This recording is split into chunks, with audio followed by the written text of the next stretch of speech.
Hello, everyone, and welcome to Talk Nerdy. Today is Monday, June 1st, 2026, and I'm the host of the show, Dr. Cara Santamaria. And as always, before we dive into this week's episode, I want to thank those of you who make Talk Nerdy possible. Remember, for the last 604 episodes, yes, that is the number we are on. So that is 12 years? Coming on 12 years.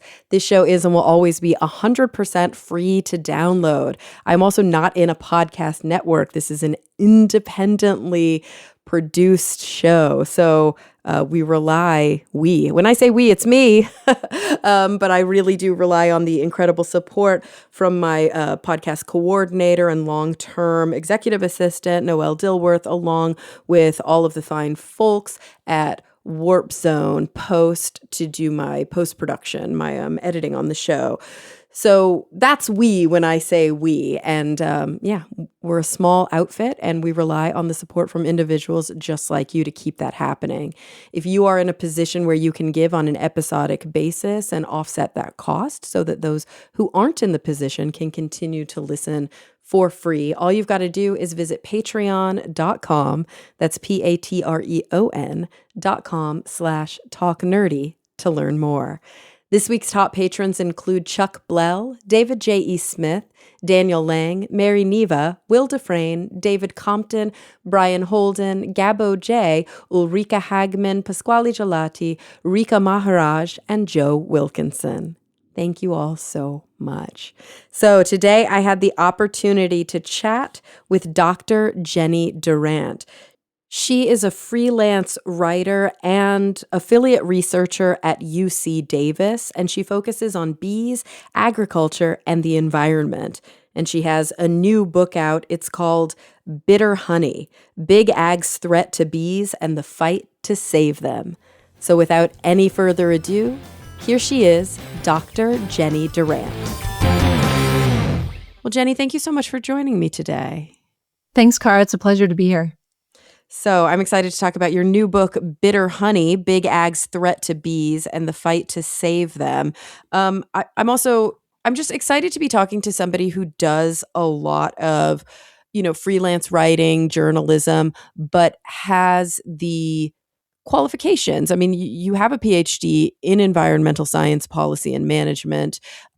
You are able to read the literature when you write about these topics. And one thing that I've found as a, scientist clinician in a completely different field, when I'm tasked with talking about news stories around the impact of, whether we're talking about bees, I think a lot of people do tend to be particularly interested in bees because of their role in agriculture. But, insects in general and the relationship between monocropping or the relationship between pesticides or different herbicides. It is so hard for me sometimes to know what is rhetoric and what the science actually shows. And so I'm excited to be talking to you about this big and somewhat complex topic today. Me too. Yeah. So tell me a little bit about yourself before we dig into all things bees. I mentioned that you're a writer and a freelance writer and science communicator, but you also do maintain some university affiliations as well? Yes, that's right. I'm currently a research affiliate at UC Davis, and I'm also working on a collaborative research project with a researcher at the University of Illinois and one at USDA on looking at pesticides. And so I'm still got my feet in that world, but I am kind of branching out and doing more writing and sort of journalism and science communication. Mm-hmm. When you were still in school, like when you were finishing your PhD and then when you went on to your postdoc, and I guess even beyond with some of these current research affiliations, what were you studying at the time? Kind of what has been the trajectory of your research questions? It's a great question.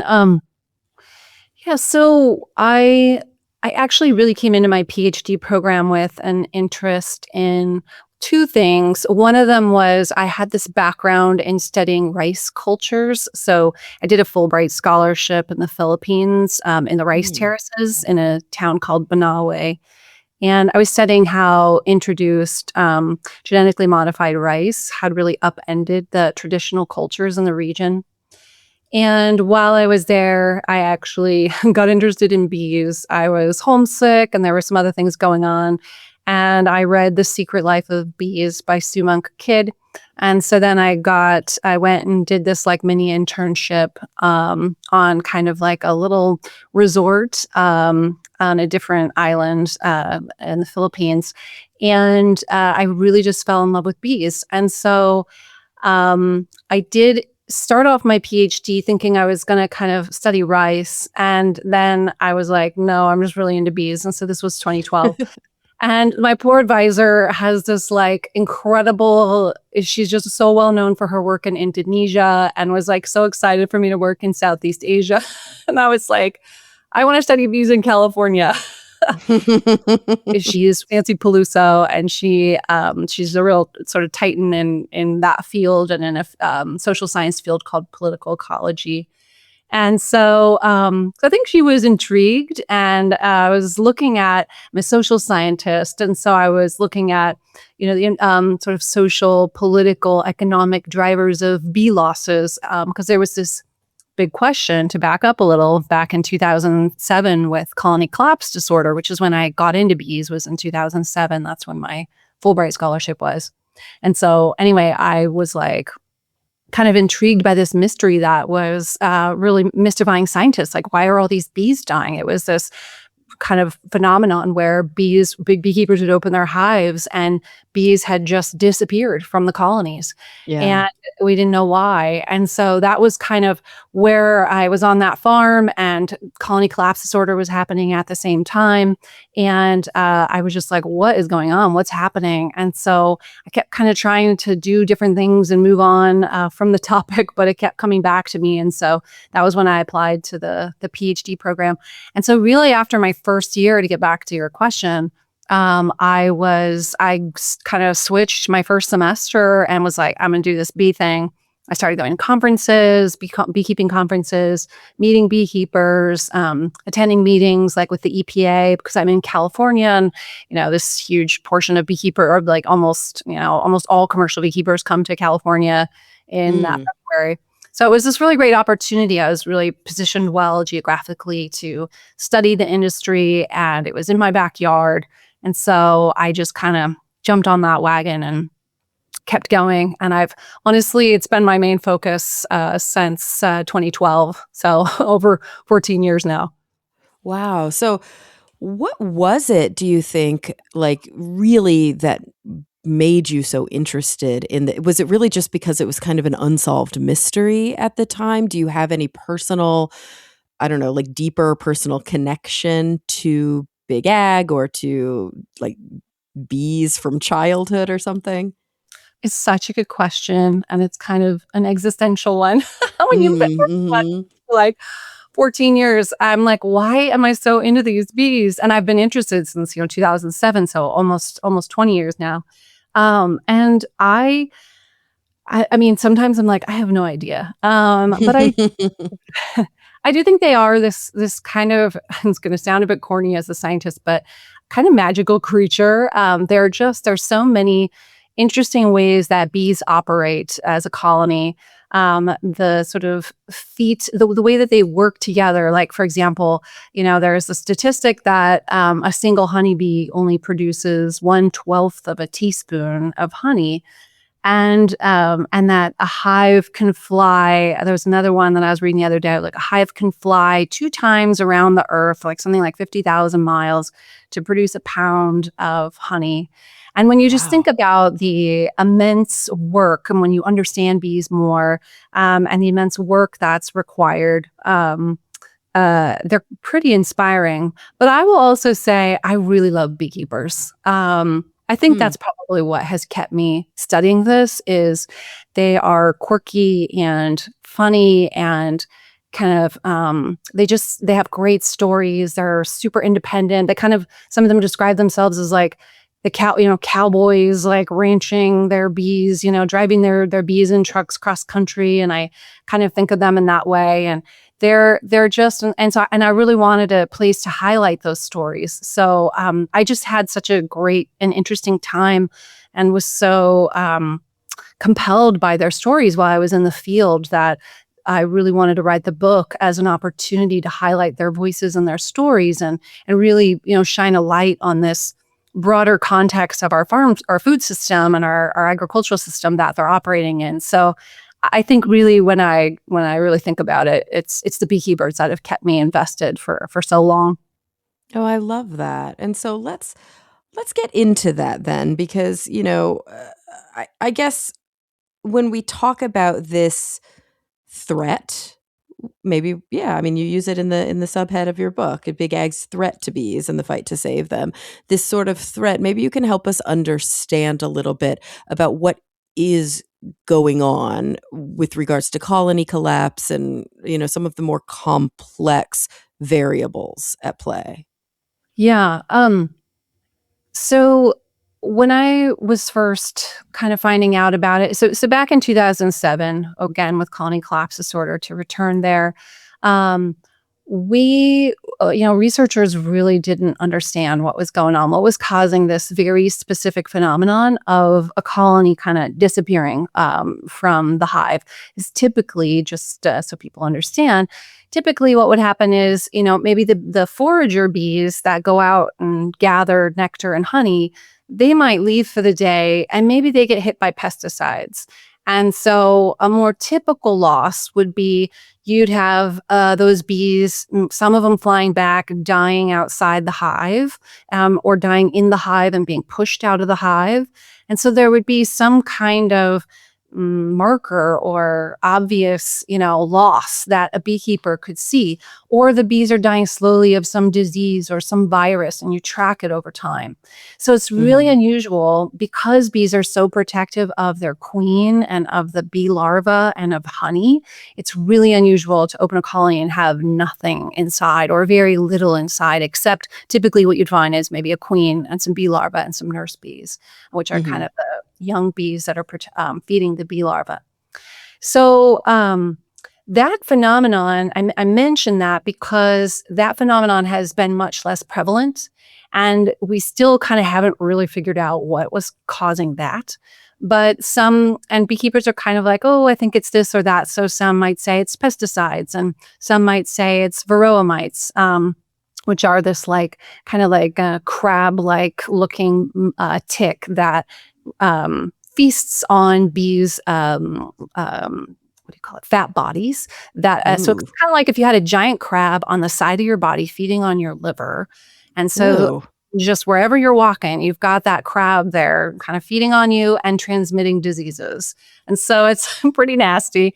And this is the number one killer of managed colonies. But it's this, every time we kind of talk about bee losses in terms of one thing that's killing them, like pesticides or mites, it's problematic because the issues really feed into each other. And so, for example, pesticides can make bees more prone, make them kind of weaker and less able to fight off the viruses that the mites are passing to them. And Mhm. mites are becoming more virulent in part because of the pesticides that beekeepers are using to try to kill them off and to control them. And they're Mhm. becoming resistant to those over time. And beekeepers are so intensely managing their bees because they need to have as many colonies as possible for mostly the almond industry each February. And so, as I sort of was talking to beekeepers, my initial research question was, how have beekeepers changed their management practices over the last 20 years to pollinate for the almond industry? And how maybe is that contributing to honeybee vulnerability? And beekeepers, would be the first to tell me that they know that their management practices for almonds are making their bees more vulnerable, but they're in this really tough bind because they're having such a hard time getting by as an industry because of cheap honey prices and because forage is disappearing. And so the more I just dove into these questions, I started seeing how interlinked the problems were, um, pesticides being applied, this is part of industrial agriculture. Beekeepers intensively managing their bees, this is to help pollinate for industrial agriculture.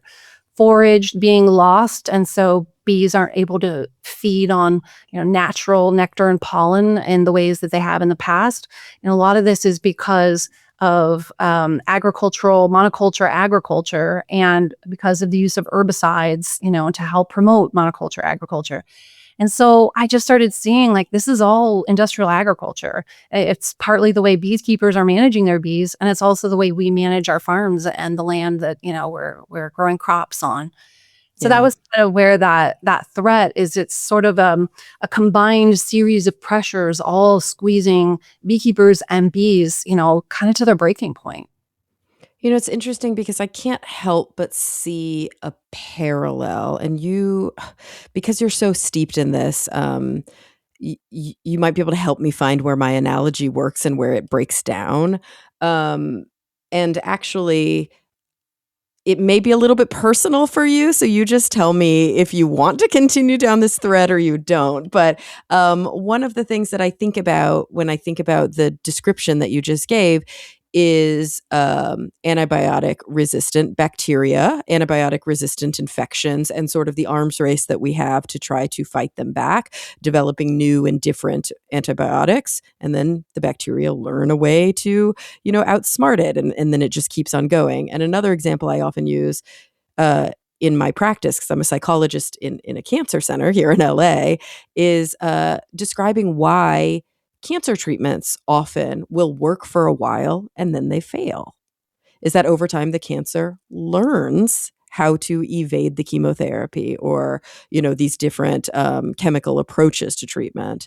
And so I can't help but feel like there is an arms race going on as well between these farmers trying to maintain a healthy crop and ensure that pests aren't decimating their crops, and at the same time realizing that there's healthy tissue being killed by these different approaches, and that it's a large kind of system, and you have to find that balance between protecting, the healthy tissue, the non-cancerous cells, beating back the cancerous cells. In this case, the healthy tissue is the bees, and continuing to be able to ensure that all of the interested parties or all of the outcomes that you're hoping for exist in a balance.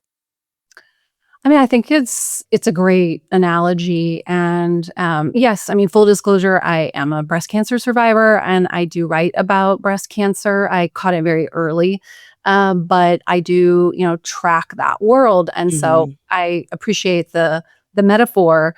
And I do talk about, to kind of touch on both your metaphors. I do talk about the antibiotic resistance and how the parallel there, because it is very similar. And so what will happen sometimes is beekeepers might use this. They've been using the same heavy duty pesticide, which is commonly known as Tactic. It's a chemical called amitraz. And most recently, they had these huge 60% losses last winter, which is just astounding. I mean, it's a statistic, so it's easy to kind of tune it out. But Mhm. 60% of the entire nation's colonies, it was around 1.7 million colonies that were lost last winter. And what they found was that they primarily died from diseases spread by varroa mites. But what was interesting was that most of the varroa mites were resistant to tactic, to this Mhm. chemical Mhm. that beekeepers are using. And so even if beekeepers were doing all the right things, they were treating their bees, they were managing the way they should, these mites are becoming resistant. And they hadn't for decades. And that's why this chemical was used, because this resistance would happen with other chemicals and they weren't seeing it there.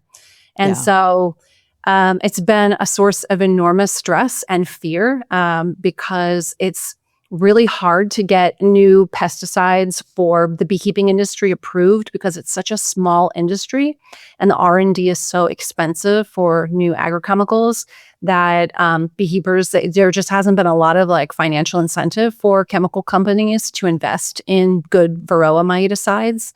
And so they've really struggled. They've really had very few options to manage their mites. And and the other piece, to the cancer piece, I'm thinking of like how immunotherapy is becoming of interest. This idea that Mhm. we look at how we can boost our immune system's ability to fight off cancer rather than just trying to kill all the cancer cells. And I think that that is something that, and that's like my very rough summary of immunotherapy, but I think that that's kind of what we're seeing a bit in farming, especially with like regenerative farming and diversified farming, small scale agriculture where farmers are growing a variety of crops instead of one crop, is that we're Mhm. seeing that the more diversity we have on farm, we're attracting beneficial pests. And so you don't need to use as many pesticides, if any, because you've got these, I'm sorry, beneficial predators of our pests. You Mm. attract beneficial insects that can attack the pests instead of you having to spray chemicals and you, the farmer. And so I think that what we're seeing is that, promoting sort of this broader health of our ecosystems, and a farm is an ecosystem, right? Mhm. That is an important strategy we need to be embracing to help address all these issues that are coming up with monoculture farming. You know, I can't help but flag, and this I'm a science communicator, you're a science communicator. I've I this is not an area that I've, like, been kind of communicating about or writing about, frequently or with any specific depth over other areas, but it's definitely an area that has been part of the conversation for quite some time. And one thing that I noticed living out here in Los Angeles is that I have friends and loved ones who will sometimes take the what I would view as a very simplistic tack of, "Ugh, this is all because of big ag. This is all because of GMOs," and I'll hear this all the time, and obviously there's a lot of breakdown that we can do here. We don't have to spend the whole hour on it, but I worry sometimes that when individuals start to argue against the use, for example, of glyphosate, which has been linked, to colony collapse disorder, um, but just linked, that they start to argue, why are you against genetic modification? Why are you against the use of Roundup Ready crops? Why are you against? And it always kind of ends up being monocropping is bad. And I'm like, wait, but that's not what you started out arguing against. And so I'm really curious what your experience has been digging into the sort of very passionate rhetoric and, I guess, advocacy within farming communities within big or even small agriculture, and sort of the difference, I think, between the regular everyday person on the street who actually doesn't work in a farming capacity at all, their views of genetically modified crops and the types of, especially specifically like Roundup Ready crops, so the types of pesticides that are used on them, and then what's actually happening in practice with different farmers. It's a great point, and I wanna start by just responding by saying how much I've been working in farming, in Mhm. agriculture for, since 2012 and was interested in it far but before that, and a lot of my research has also involved interviewing almond growers, and I also, when I was at UC Davis, did an interview with, a large-scale survey with small diversified farmers on how Mm. they were affected during the COVID pandemic. And so I have so much empathy for any farmer, Mhm. monoculture, any kind of farmer, because I think that this system that they're in is incredibly hard to compete in, and it's just really hard to make food for profit. Right, And right. and just to profit off of the earth. Like that is a hard thing because it's a finite resource and because there are ecological limitations to that kind of a profit model with anything that's ecological. And Right. so I have a lot of empathy. Most farmers are on some kind of treadmill. And I have a friend who I profile in the book, Jonathan Lundgren, and he has done a lot of research with regenerative farmers and sort of conventional farmers. And he just talks about how exhausted farmers are and how stressed out they are and how worried they are about losing their land and how many of them don't want to be farming that way. And so I'm not actually anti monoculture in Mhm. general, but I do think that, I mean, there are some crops like it makes sense when you are growing almonds to just grow almonds, on a plot of land, because of if you're trying to grow for scale in any way, the ways the harvesting is just so much easier when you have machinery to do it. Mhm. And you can get that machinery into the orchard if you have sort of standard orchard rows. But what I do think is that we can be constantly thinking about how to add diversity back in, even to monoculture farms. And we may need to really rethink the scale on which we're growing monoculture ag. If we have these huge, giant farms, there is inevitably going to be an ecological disconnect, and they inevitably be kind of demand, um, pesticide use or GMO use. I'm not against any of those things, but and I'm not really here even to be prescriptive as a scientist, but I Right. what I can highlight is that, in my conversations with farmers, our current system is really challenging. It's very difficult for to promote life on a lot of our monoculture farms, and that includes bees, but also all the other insects and birds that used to interact with our diverse farms when they were smaller and kind of had many more crops on them. We used to have a more integrated farming system before we converted to monoculture. But the benefit of it is that it's been able to feed, so many people too. So I think that in general, I do think we need to be rethinking monoculture farming and the benefits of it and how ways that we can add diversity back in.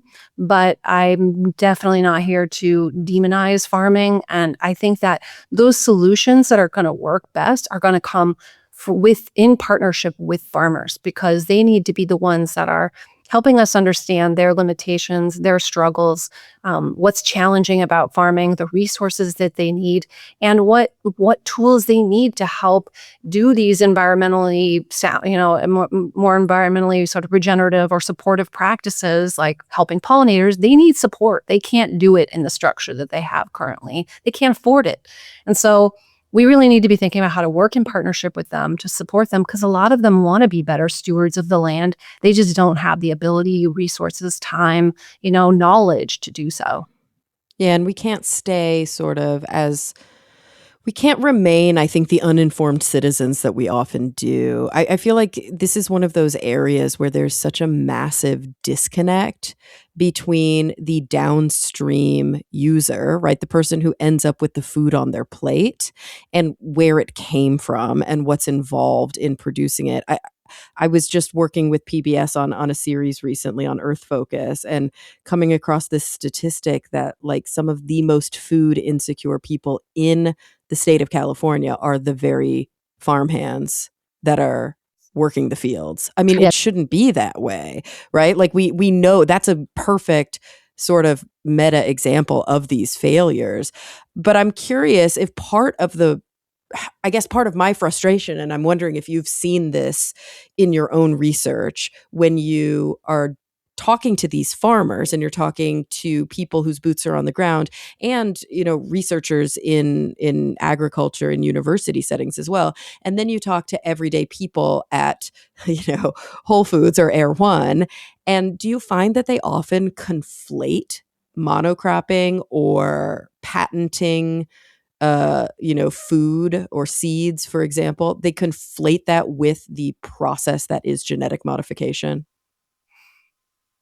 and they sort of paint everything with a broad brush. Yeah, I think a lot of people don't understand genetic modification. And I think that They're, I mean, farmers farming is a kind of genetic modification. We have been, I mean, if you look at sort of the original apple, apples, like say back from where they were first came in the Middle East, Oh, or yeah, you don't wanna eat any of that stuff, do you? Yeah. and they don't taste great. I mean, we Yeah. manipulated them over hundreds and hundreds of years, right, to get these like delicious, juicy apples, and then But that's we've not the narrative though, right? The narrative is, here's an heirloom tomato. Heirloom means it's ancient. Heirloom means we didn't do all that dirty science to it. And this tastes better. And it's like, no, that heirloom tomato is also from the 70s. Like, like you're not talking about a strawberry that existed on a different continent and wasn't crossed yet and didn't get like juicy and sweet and delicious. Like most things were pretty ugh before we figured out how to make them better. Yeah, although I want to, there's a couple points there. So one of Mhm. them, as far as like the heirloom point, I mean, I do think that the value of promoting heirloom species is maintaining genetic diversity. Yeah, definitely. We Agree.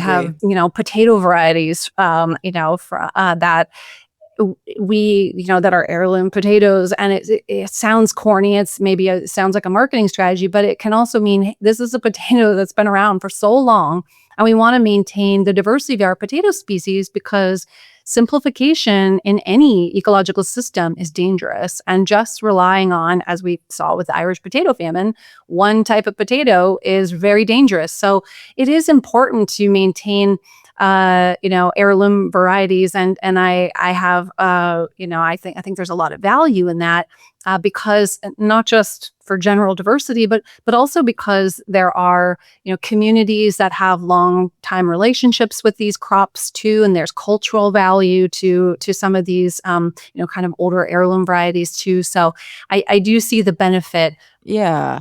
I think it's an important point to make too, because I also see the benefit to having, a lot of genetic diversity. I think my concern is that people don't know what heirloom means.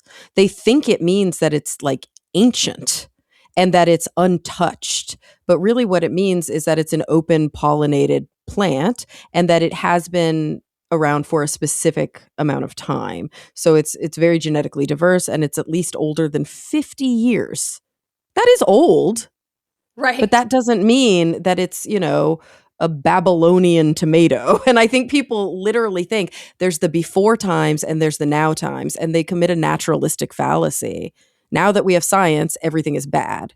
Everything before science was, quote, natural and good. Totally agree. The other thing I think we're totally in agreement here, and I would add one other piece, which is I think where genetic modification concerns me is Mhm. situations like what I saw in the Philippines, which is where you introduce a new species, thinking, "Hey, this is going to help your problems with growing rice. Now you can grow rice twice a year." And there can be these unintended consequences if local communities were not involved in that process. Right. And so, like what I saw in the Philippines was that this rice culture, that had gone from kind of like planting rice once a year, and there were just like rituals built into, for the harvest, for the planting. There were, like it was thousands of years that they had been developing this culture, and then this new rice was introduced, and it could be harvested twice a year. And so it really began eroding not only some of these traditions, but also it had unintended ecological consequences as well. It really disrupted the kind of biome or microbiome of the rice terraces as well. And so Mm. I think my big sort of red flag around, or it's, I have no fear of that science. It's more how it's implemented, and Yeah. we need to be doing genetic modification in partnership with the communities who we're getting these DNA, these biological resources from, and doing it in partnership and implementing in partnership, so that it's not this yet another kind of, green revolution that's sort of pushed on, communities. It's done in partnership, and I think that changing that approach, and that is happening, around the world, but Mhm. coming from that approach, I think will kind of take the best of both worlds, these indigenous knowledges and local community knowledge, and these scientific tools. And I think together that we can really accomplish some incredible things with our food. Yeah, and I'd be curious if you agree or disagree with this, but I would even argue that that actually has nothing to do with the fact that something is genetically modified. It's 100% a social justice issue, and Yeah. I am like 100% on your side when you say that we cannot say here's a thing that some scientists in a lab developed and we think it's better for your culture, right? That's an emic problem that we have seen throughout sociology, throughout, Western science and medicine across the board. But there's nothing about the fact that that was a GM crop that had that effect. It could have been produced Mm. through conventional breeding as well, that introduced crop, and had the same downstream effect. So the issue is not that it was GM. The issue is that it was scientifically, I shouldn't even say the issue was scientifically manipulated. It's that it was a new and basically foreign crop introduced in a not good way to a culture that already had a specific practice, right? Yes, and I think one of the I think we also can tend to be kind of black or white. Like, Mhm. definitely some of the farmers in that area, were really happy about being able to have a rice that they could harvest twice a year and the financial benefits that can come from that. And some of them didn't care that they were losing their kind of indigenous practices that, maybe I valued or the outside world values, but maybe wasn't as important, to a particular farmer. And so I think it's important just for me to state that, I definitely can't say whether that all these technologies have their good sides and their dark sides. But I do Yeah. think in general, when we are introducing a new crop in a way that's not working collaboratively with a local Mhm. community, there are often problems that ensue.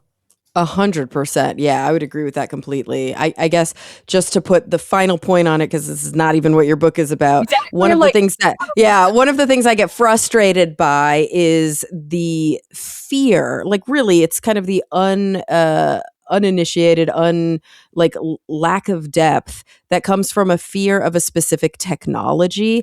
And when that technology becomes either banned or boycotted, very often the industry will just spend more money and more time working to get the same outcome using other methods. They're like, okay, so I can't make this a GM crop because you're not going to buy it in the EU. Fine. I'll spend 3 times as long to try and produce it through conventional breeding. And then I'll still sell you the same freaking crop, but I'll have shuffled around 30,000 genes instead of one gene. And it will have taken way longer. And there might be actually more unintended consequences at the end of all of it. And I think that's where I get frustrated. And I'm curious about its effects back to bees and honey, because I wonder if that goes back to that black and white thinking of industrial bad, monocrop bad, or GM bad. But these are good, healthy things we can be doing for the bees. Let's use non-chemical, let's use organic pesticides or herbicides like copper. Well, that's not good either. you know? And so it's like, I think people think that they have an idea of what's best for the planet based on the naturalistic or the appeal to nature fallacy. And then they don't even know. They don't even read about this stuff. Like, that's why it's so important that you do the work you do, because you're not just saying the bees are dying, let's talk about what farmers should do, and then not talk to farmers. They know what they need to do. yeah, and it's I mean, they do, and also they don't. I mean, Right, I right. in the sense that, I mean, any farmer is going to know more about how to manage their orchard than an outsider will, 100%. But a lot of farmers are being advised by crop advisors, and some of them have, I can't remember the exact percentage, but have strong ties to chemical industries. So what I mean is, you'll have a representative from a chemical industry, and they are advising the farmer on which pesticides to spray. And so you Mhm, have then a vested interest in higher mhm. chemical use, when that happens. And so the farmer doesn't particularly know exactly what crops, what chemicals, are going to fix what issue. And they rely on this outside advisor. But when that person is coming from the chemical industry, that can make us more prone to having more agrochemicals on our farms. But I want to get Mm-hmm. to your point about unintended consequences on that kind of pesticide note, because one issue that's been a bit concerning for me is the pushback against neonicotinoids. Not because neonicotinoids are documented as being problematic for bees, particularly at the sublethal level, but meaning they can have sublethal consequences for bees, like affecting their navigational abilities, affecting health in the hive, affecting honeybee reproductivity. Um, but they can also have lethal effects too, especially with when a lot of corn and soy seeds are coated in neonicotinoid dust, and then that, when it's planted, can spread, and that dust can be acutely toxic to bees. And so when there was a lot during the colony collapse disorder, kind of when it was in the news, neonics became a prime suspect for what was killing the bees. And Mm-hmm. there's been a lot of sort of public outcry about the use of neonicotinoids. And I would talk to beekeepers, and there were kind of two factions. And a smaller faction was very anti-neonics and supported these kind of protests. But a lot of them, I'd say maybe at least 2/3, were actually very afraid of the public's pushback against neonics. And the reason was because they were systemic pesticides. They were not acutely toxic, meaning they don't kill on contact. And Mm-hmm. beekeepers felt like they could kind of help their bees survive, some kind of exposure from neonics. But if neonics were banned, then, as you were kind of talking about, farmers will, then use their older pesticides that they know work, that are more acutely toxic.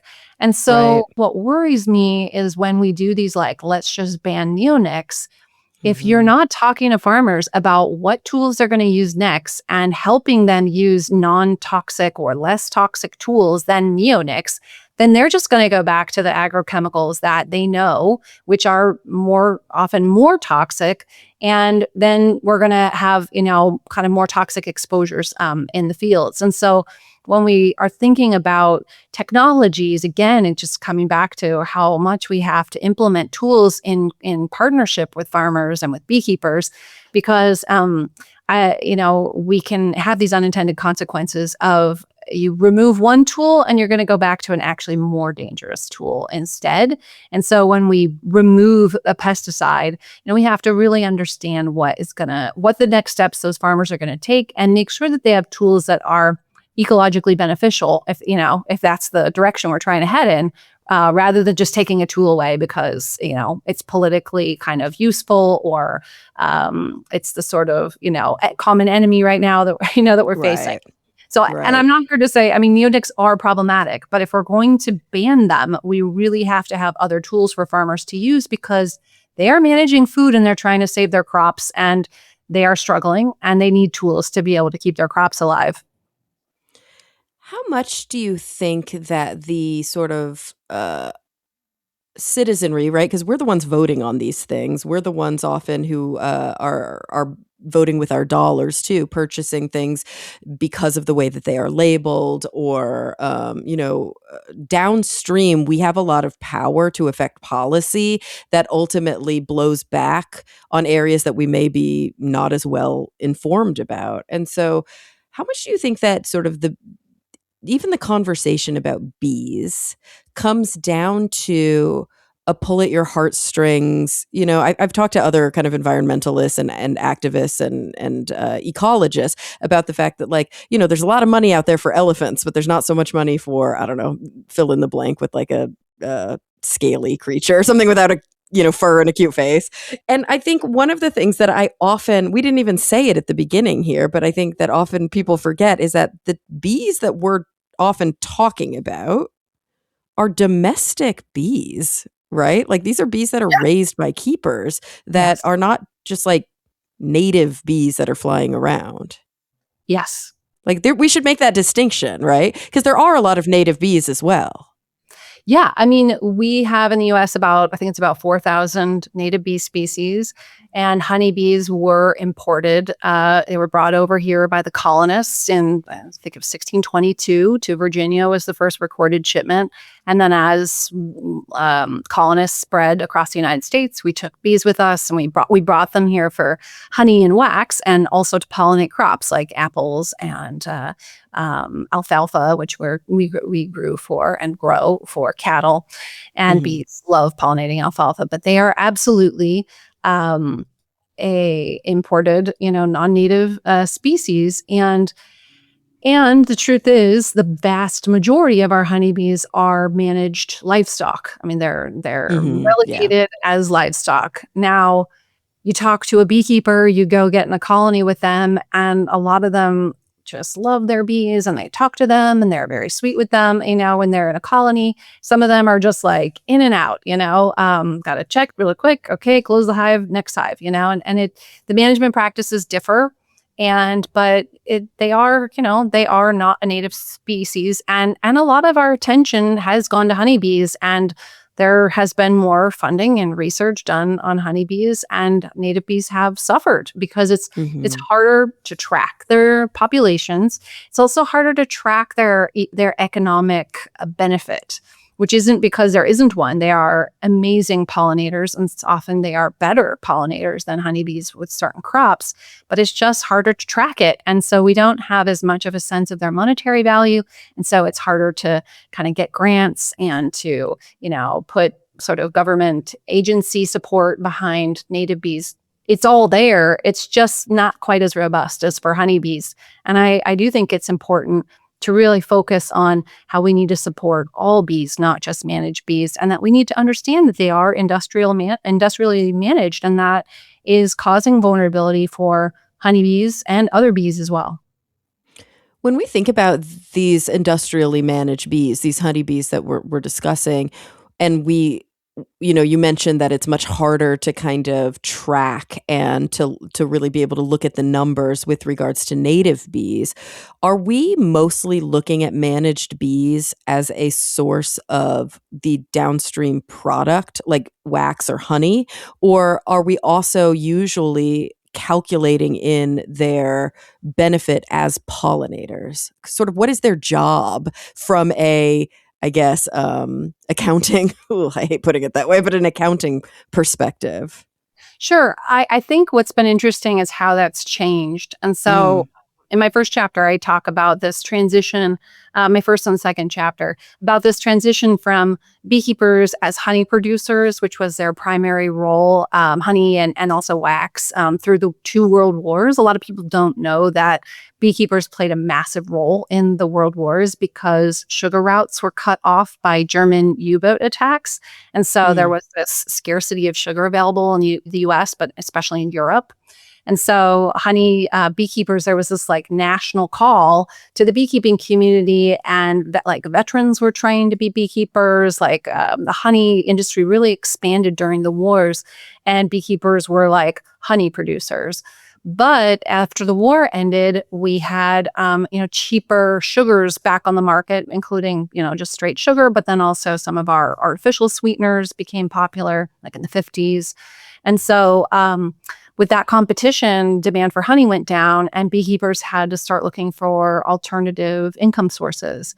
mm. And around that same time, industrial agriculture, this model was spreading throughout the United States because we were repurposing agrochemicals from the war, like nitrogen into fertilizer, and ammonia into fertilizer, nitrogen. We were using these chemicals for pesticides and fertilizer, basically. And Mhm. so, what happened then was we had, vast farm operations started to develop, and there weren't native bees around to pollinate. And so, what over time, especially, and then I guess I'd say with the almond industry, which really started expanding in the 90s in a massive way, and started drawing beekeepers from all over the country in the 90s and 2000s. Um, beekeepers really started to shift how they managed their bees. And they transitioned from being primarily honey producers to now most of them have like a 50-50 or 40-60 model where they're pollinating is like 50% of their income or 60% of their income, and honey is like 50 to 40% of their income. And they manage bees differently for pollination. And that is kind of the primary way they're managing them is for pollination. And then honey is this kind of secondary income source. And so that shift in how at least I argue that that shift is primarily is a big reason why bees are more vulnerable because they're being Mm, exposed to agricultural landscapes more than they were before. They're being more intensively managed because when you're pollinating almonds, the more robust, the more colonies you have, the more money you make. And so you want to have as many bees as possible. And so you push your colonies hard so that they are ready to go in February. And they're not typically ready to go in February. They're typically ready to pollinate in mass in April. So you have to feed them supplements and you have to, you know, really boost their numbers. And this shift really has transformed the beekeeping industry and the honeybee. And we also are breeding bees that are more productive, but they are also more susceptible to varroa mites as well. And so that's kind of the trade-off that we're getting. And so this real push and shift towards a pollination model over a honey model, it's definitely transformed our bees. And the last thing I would add too is when you're making honey, you're trying to find pasture that has very little agrochemicals. So if your whole operation is mostly around honey production and maybe you pollinate one crop, then your bees are mostly being exposed to pesticide-free forage. But when you're mm. becoming more of a pollinator, then you get more of that agrochemical exposure and your truck getting trucked around a lot more. And so all these little shifts, have transformed our bees and the beekeeping industry as well.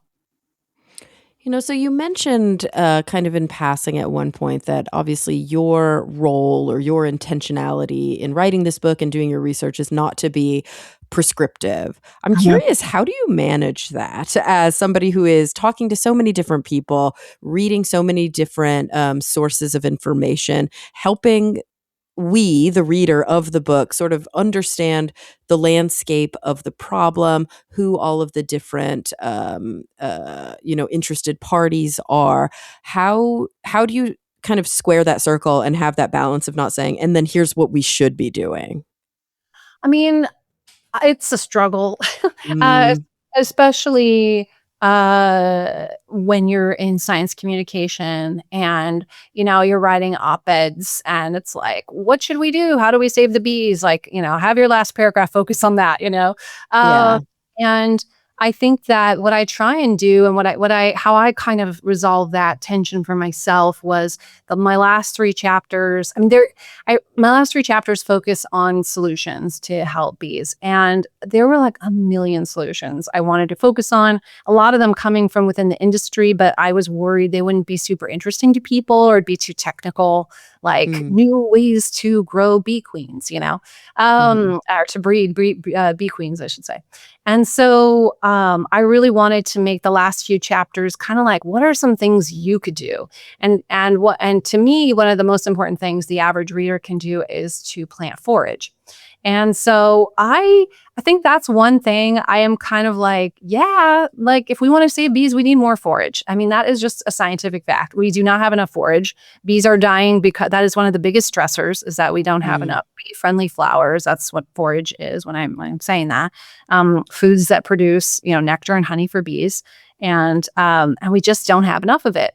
And so and I also think the science indicates that pesticides are problematic for bees. And so limiting pesticides is good for bees. So I really try and lean on the science. So I'm not Mhm. necessarily prescribing what we should do. And it's also kind of like if we want to protect bees, here are the solutions that seem to be working or are really helping. So my main goal in the book was to really highlight stories and to shine a light on just really interesting solutions. And so I think the way I avoided being prescriptive was really telling people's stories and letting other people kind of tell their stories, quoting them a lot, telling what was their process of trying to, get on this path of helping bees. And but I do kind of have a prescriptiveness at the end. I mean, I do say, like, I draw on Michael Pollan's eat food, not too much, mostly plants, which I think is from In Defense of Food. And Mhm. I was like, okay, if I came up with something similar, what would it be? And it was, plant flowers, limit pesticides, and share the land. Have more of a sharing the land ethic than a owning the land and doing whatever we want with it ethic. Mhm. But at the end of the day, my job here is to report on science. It's to elevate the voices, that came up in my research, and then let people, follow how they are moved, by the information, by the stories. Try to find a path to solution that makes sense for them, that inspires them. And at the end of the day, I sort of feel like my role is just to share what I've learned, and then the reader can do with that what they will. That's their responsibility. Yeah, and do you plan to continue down that path, especially regarding this topic? Have you found that your interest has been shifting or branching out or widening or narrowing over time as you continue to dig deep and write about these issues? It's funny because after at some point while writing this book, I was like, I am done. I'm so tired of getting bee paraphernalia. Like I was getting so sick of bees, but it kind of comes back to those beekeepers, and I, like I said, I'm friends with many of them now. I mean, I've been in touch with many of them for 12, 13 years, and and so I am still working on bee stuff. I don't want to get into too much detail, but my next project will look at honey. Honey is the Mm, third most adulterated, or considered the third most adulterated food in the world. And mm, a lot of what happens is honey is coming from outside the United States, and it is adulterated. I've had conversations in India with Indian beekeepers, and there's just kind of common knowledge that a lot of the honey coming from abroad is like maybe 1 part honey, 4 parts something else, some other kind of syrup. oh, And so, no. yeah, so my hope is and then that is just really cheapening the honey market and making it so difficult for beekeepers to maintain their operations, because honey is just so cheap and they can't compete with. I think the honey is sometimes twice as much, or sorry, twice as cheap as what it costs to produce, right? And Mm, so mhm. they are really struggling. And I didn't get as much into the honey market when I was writing this book, because I kind of was seeing, I'm like, this needs to be its own whole thing. And so I Yeah. do talk about it a bit in the first couple chapters, but I'm hoping to dive into it more deeply. And they're kind of clamoring, like, come on, let's talk about this. So that Yeah. yeah, so that's probably going to be the next project, is something about the honey market, and how this global honey market really affects beekeepers and affects all of us, because we don't really know what we're getting in that jar. That is fascinating, and I am a honey fanatic. I would say that it is my most commonly purchased. I'd say honey and bar soap. Those are the 2 things I always buy when I travel. If no Mhm. matter where I am on the globe, if I can buy local honey and a local bar of soap, I always bring them home with me. And then whenever I finally get to crack open that jar or, replace the bar of soap in my shower, I get to kind of be transported back to where I was and remember my trip. And I like to buy consumables, but I put honey in my tea. I eat honey with everything. I love I love it. honey. I have to tell you, I had the coolest experience on that note when I was in India. My husband's Indian, and so we've been going, like, the past couple Christmases. And so Mhm. this last winter we were there, and I learned about this amazing organization that works with small beekeepers. And I'm talking like farmers that make under $2 a day. And Mhm. they this nonprofit trains farmers how to how to farm bees, basically, and so how to keep bees. Mm. But what's cool is that they are keeping native bees, which is Apis. So we have Apis mellifera bees, which is the European honeybee, commonly known or called that. And they have Apis cerana, which is commonly called the Asian honeybee because it's primarily in Asia and it can handle a different climate than the European bees can. And so, anyway, I got to try honey from Apis cerana bees and stingless bees, another native bee in India. And it was just phenomenal. Like, it was so cool because you cannot get that honey here in the US or Europe because for reasons I'll go into in the next book. Um, Mhm. but it was just so incredible to taste honey from a different honey producing bee species. That Yum. was really special. And I'm like you, I often get honey when I travel and bring it back with me. And it really is incredible to just, when you can get especially like as close to a single variety as possible, varietal as possible, like made from Mhm. cherries or sunflower, you can really get to know the taste of of the nectar, and the honey Yeah. produced from that crop. And it really connects you to the landscape in a way that is really special. So I love trying honey. I always encourage people to like buy from local beekeepers and try different varietals of honey because it really tastes different depending on which plant it's coming from, and it's cool to get to know that. Ah, I love it. I feel like I've learned so much, and there's obviously so much more in the book to learn. Everybody, the book is Bitter Honey: Big Ag's Threat to Bees and the Fight to Save Them by Dr. Jennie Durant. Jennie, thank you so much for being here with us today. It was such a pleasure, such a fun conversation. Thanks for having me. Absolutely. And everybody listening, thank you for coming back week after week. I'm really looking forward to the next time we all get together to talk nerdy.